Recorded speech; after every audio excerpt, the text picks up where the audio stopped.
একটা মানুষের ভেতরে এতগুলো গুণ থাকাটা কি ঠিক? দেখো,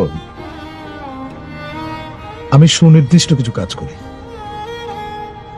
যা করতে আমার ভালো লাগে, অথবা যা করা প্রয়োজন, অথবা আমার নেশা, আমি তাই করি।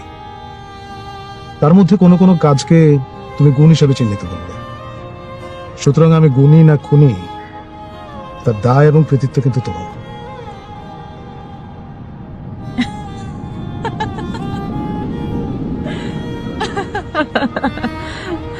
আপনি কিন্তু আবারও সুন্দর করে একটি সুন্দর কথা বললেন।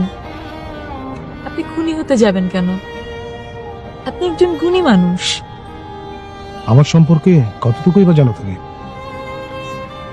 কিছু কিছু মানুষ আছে যাদের অল্প দেখেই অনেক দূর জানা যায়, বোঝা যায়। আপনি তেমন একজন মানুষ।